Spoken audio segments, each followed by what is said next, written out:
Assalamualaikum teman-teman, selamat siang semuanya ya. Saya mau menginformasikan modus pencurian uang pemilik toko di Lazada. Saya Pak Raflen, saya tinggal di Bekasi dan saya pemilik toko Kenza Store di Lazada, KHENZA Store, Kenza Store di Lazada ya. Dan saya adalah korbannya teman-teman.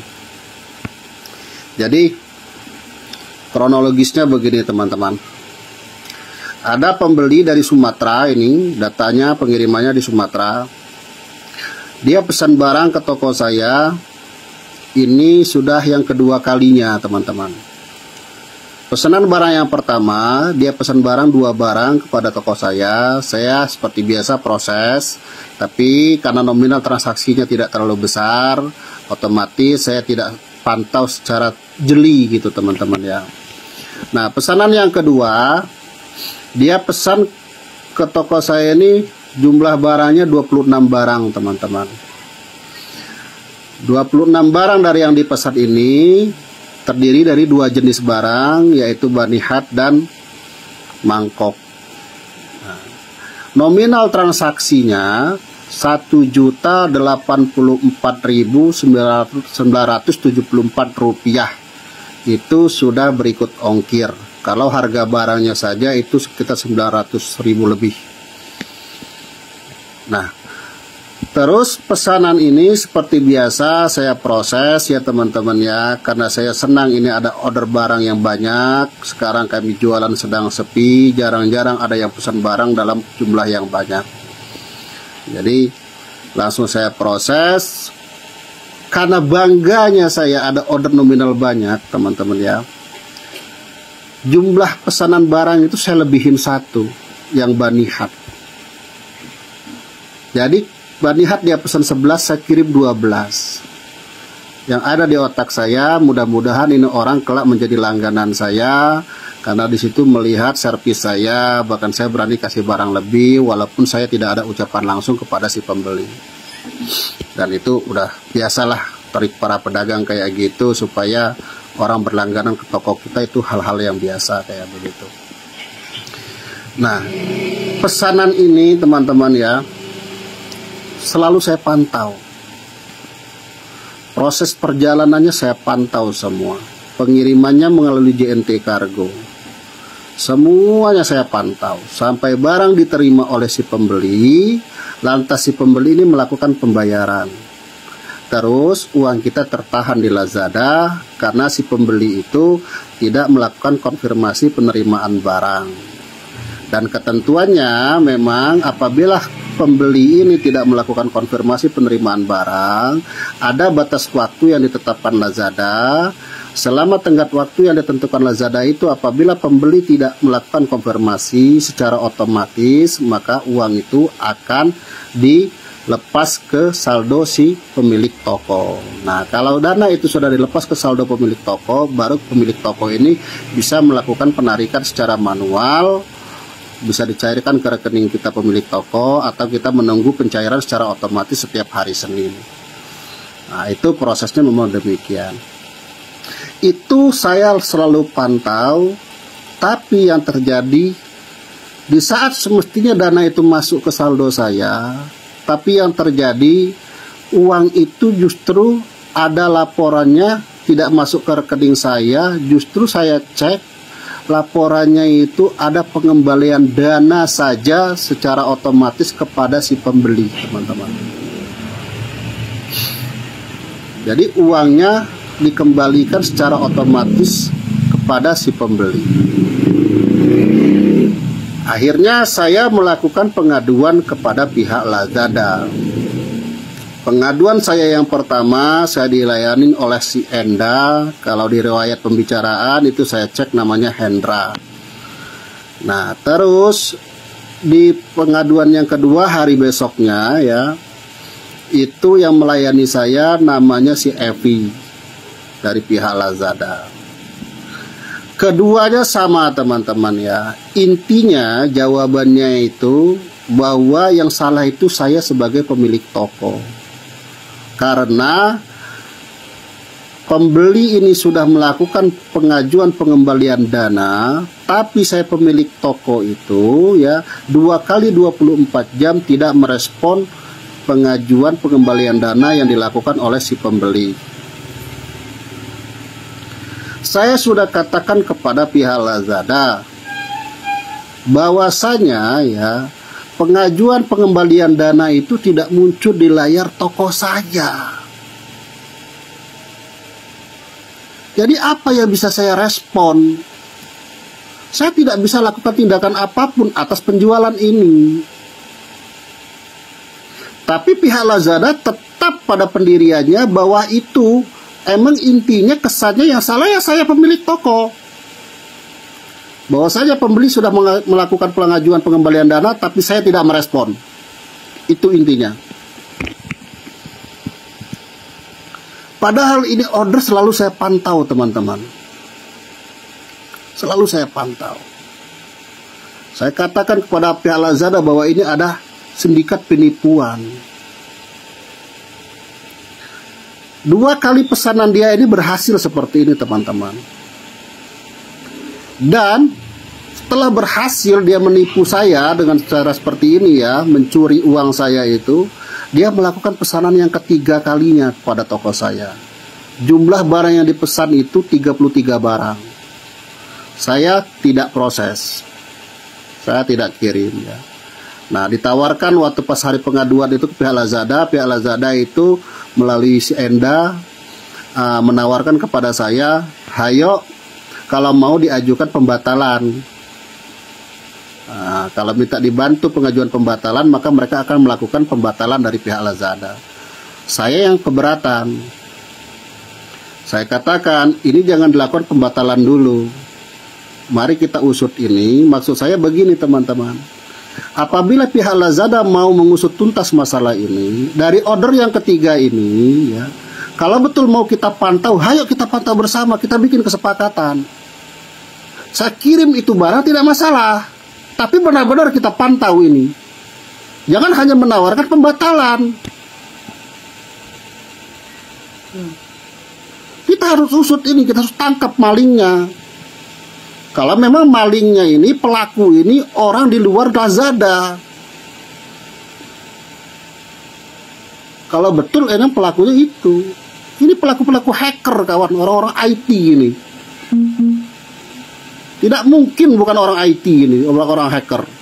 Bagaimana bisa Pak? Dia itu bisa mengajukan pengembalian dana, tapi tidak muncul di layar toko saya. Bagaimana bisa kalau bukan orang-orang yang mengerti hal-hal kayak seperti itu? Ayo mari main akal sehat kita. Kalau betul pihak Lazada mau usut, ayo kerja bareng sama saya, kita usut.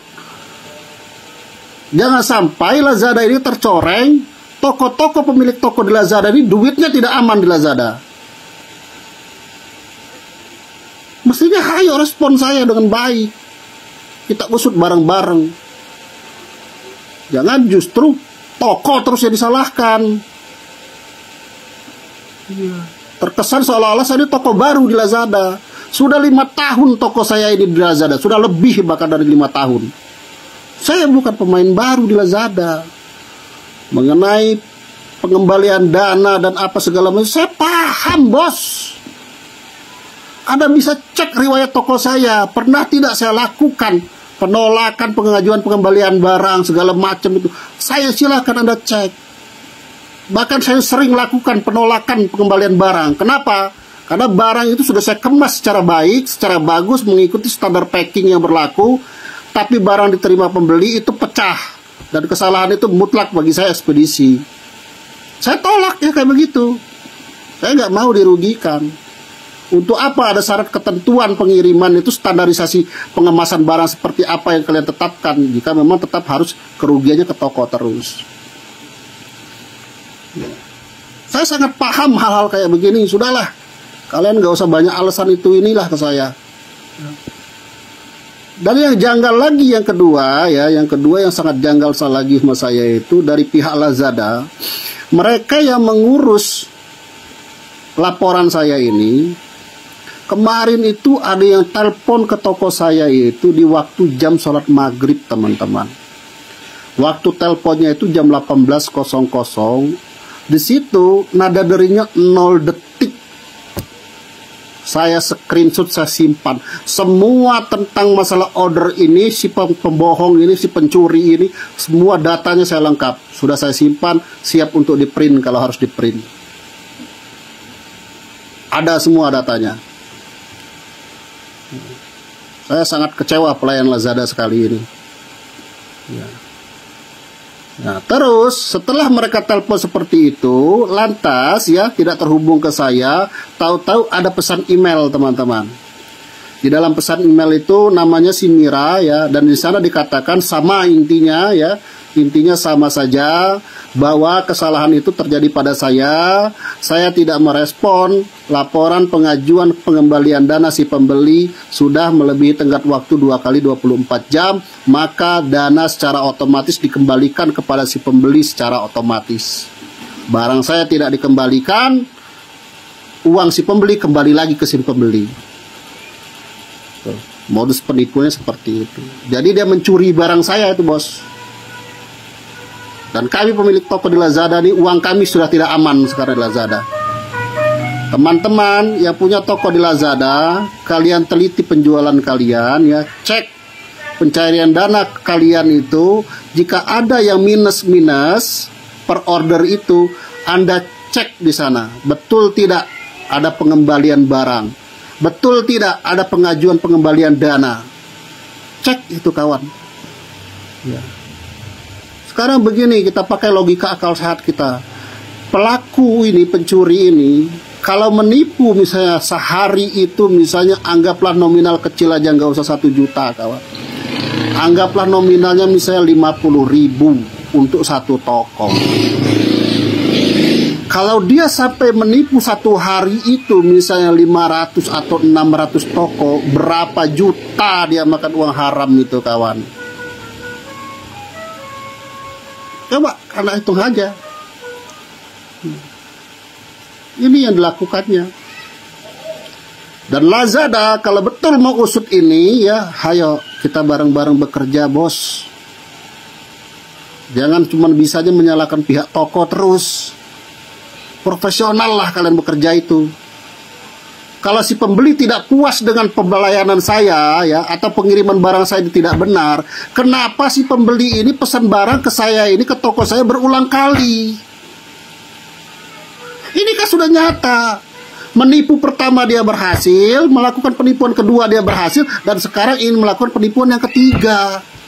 Kan ini logikanya. Tapi kenapa kalian Lazada tetap menyalahkan toko? Tolong dong, bela kami pedagang di Lazada ini. Jangan pengen menang sendiri kalian.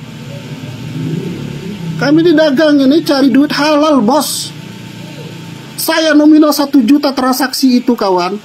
Itu sangat saya tunggu. Kenapa? Saya sekarang jualannya di Lazada sedang sepi. Saya sangat membutuhkan pencairan dana itu. Sampai-sampai kebutuhan sehari-hari saya sampai hutang ke warung. Ya saya tunggu-tunggu, ternyata seperti ini kejadiannya. Dan kalian pihak Lazada tidak membela saya sebagai pemilik toko. Kalau betul pelakunya di luar pihak Lazada, ayo kita usut. Atau apakah ini pelakunya orang dalam Lazada?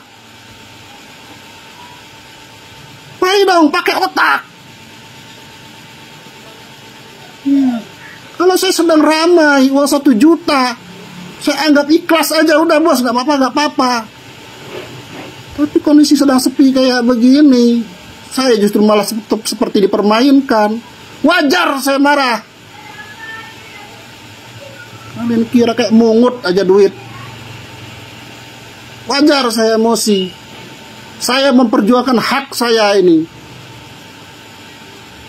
Jangan dianggap remeh. Iya. Saya tidak melakukan laporan ke polisi, bos. Karena sudut pandang saya, ya saya melawan Lazada itu, apalah artinya saya pedagang kecil melawan Lazada yang besar. Tapi yang saya sampaikan ini kebenaran. Tolong bantu kepada teman-teman viralkan video ini. Tembuskan ke pihak Lazada. Dan saya berharap mudah-mudahan ada yang peduli dengan nasib kami sebagai pedagang-pedagang di Lazada ini. Yang kondisinya sekarang sangat sepi sekali, teman-teman. Sedih saya kalau harus cerita, teman-teman. Dulu toko saya di Lazada ini saya sampai punya 18 karyawan, teman-teman. Karena kami rame jualan di Lazada. Dulu. Berapa tahun yang lalu. Ya. Kejadian sekarang kami sangat sepi. Sedih. Teman saya yang tutup sudah sangat banyak. Yang bangkrut sudah sangat banyak. Adapun kami yang bertahan sekarang itu, kami ngos-ngosan.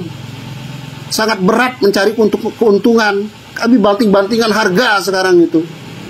Yang penting barang keluar, saking sepinya pembeli. Setelah barang laku, duit kami nggak cair. Kami cuma ngirim barang tok. Apa-apaan ini? Apa-apaan?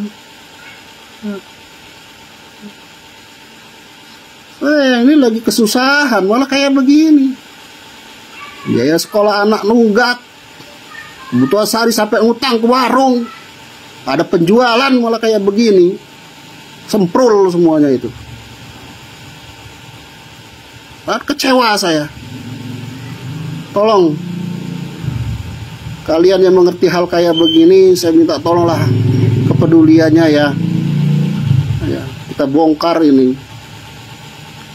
Dan teman-teman di Lazada itu tadi saya sampaikan, cek penjualan kalian satu persatu.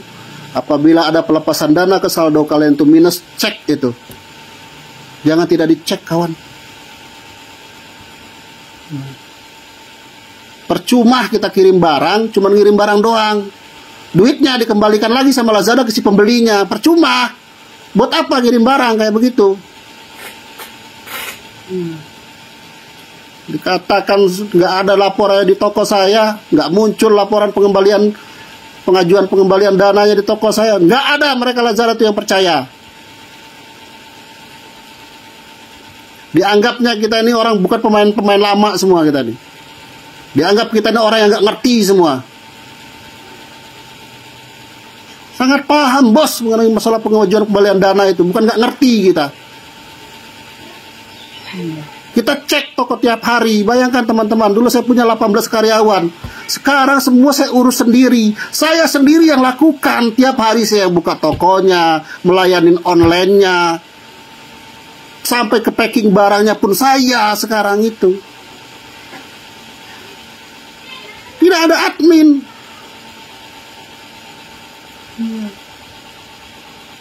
Lantas kalian tetap saja pada pendirian kalian seperti itu.